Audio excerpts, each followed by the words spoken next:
ED అంతా కూడా BJP ఇచ్చిన స్క్రిప్ట్ను ఫాలో అవుతుందనే నేపథ్యం కనబడుతుంది. మొత్తంగా కూడా దేశవ్యాప్తంగా కూడా అలాగే గాంధీ కుటుంబానికి జరుగుతున్న అన్యాయాన్ని ఇవన్నీ అందరూ కూడా తీసుకెళ్లడం జరుగుతుంది. ఇందులో భాగంగానే బీజేపీ ఆఫీస్ను ముట్టడించే ప్రయత్నం కావచ్చు, నిరసన వ్యక్తం చేయడానికి కాంగ్రెస్ శ్రేణులు అందరూ కూడా ముందుకెళ్ళడం జరిగింది. ఇందులో భాగంగా మనతో పాటు మాట్లాడుతుంది సీనియర్ లీడర్ అలాగే కొన్న శ్రీశైలం గారు. సార్ చెప్పండి, బీజేపీ ఆఫీస్లో స్క్రిప్ట్ ద్వారానే ఈడీ ముందుకెళ్తుందని భారతీయ జనతా పార్టీ ప్రధానమంత్రి నరేంద్ర మోడీ గారు గాంధీ ఫ్యామిలీ మీద కక్ష కట్టి మరి హెరాల్డ్ కేసులో కూడా కావాల్సుకొని ఇరికేయడం జరిగింది.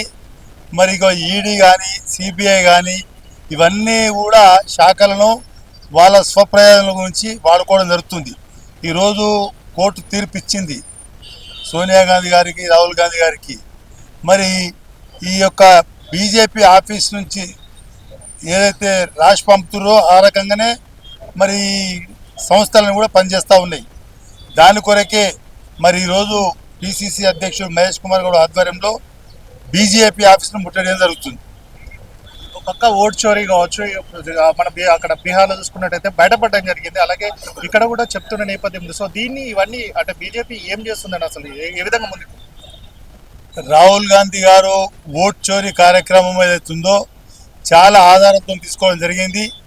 అయినా భారతీయ జనతా పార్టీ ప్రభుత్వము వాళ్ళ పవర్ను ఉపయోగించి వీటిని ఖాతారు చేయకుండా మరి ప్రజలను కూడా మభ్యపెట్టే విధంగా పోవడం జరుగుతుంది. ప్రజలే వీళ్ళకు గుణపాఠం చెప్తారు. సో మనం చూసుకున్నట్టయితే నేతలంతా కూడా చెప్తారు ఎట్టి పరిస్థితుల్లో కూడా తాము ముట్టడించే ప్రయత్నం చేయడం చెప్తున్నారు వాళ్ళందరికీ.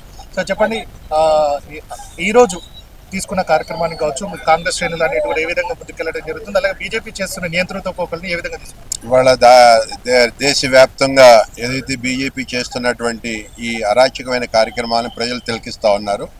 ముఖ్యంగా ఈ నేషనల్ హెరాల్డ్ కేసులో ఏదైతే సోనియా గాంధీ, రాహుల్ గాంధీ గారి మీద వారు కేసు బనాయించాలని చూశారో ఇవాళ కోర్టులే తిరగొట్టేప్పటికి ఇవాళ వాళ్ళ మొహం ఎక్కడ పెట్టుకోవాలో కూడా చేతగాని పరిస్థితిలో ఉన్నారు. కాబట్టి ప్రజలందరూ గమనిస్తూ ఉన్నారు.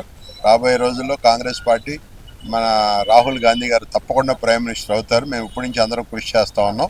మా రేవంత్ రెడ్డి గారు కూడా మాకు అదే ఆదేశాలు ఇవ్వడం జరిగింది. ప్రతి వాడి మైండ్లో కూడా రాహుల్ గాంధీని ప్రైమ్ మినిస్టర్ చేయాలనేది మా ఆలోచన. కాబట్టి కాంగ్రెస్ పార్టీ ఎప్పుడు పేదల పక్షపాతిగా ఉంటూ ఏం చేసినా ఒక చట్టబద్ధమైన రీతిలోనే కాంగ్రెస్ పార్టీ కార్యక్రమాలు తీసుకుంటుందని చెప్పి సందర్భంగా తెలియజేస్తున్నాను. Thank you. సో మొత్తంగా వాళ్ళంతా కూడా చెప్పారు. సో నేషనల్ హెరాల్డ్ కేసులో ప్రభుత్వం కేంద్ర ఏదైతే బీజేపీ కక్షపూరితంగా ఇవన్నీ కుట్రలు చేస్తుందని చెప్తున్న నేపథ్యంలో మొత్తంగా బీజేపీ ఆఫీస్కి ఏ విధంగా అయితే కంపల్సరీగా నిరసన వ్యక్తం చేస్తామో అక్కడ ముట్టడించే ప్రయత్నం కూడా చేస్తాం. అక్కడ సీనియర్ నేతలు చెప్తున్న నేపథ్యం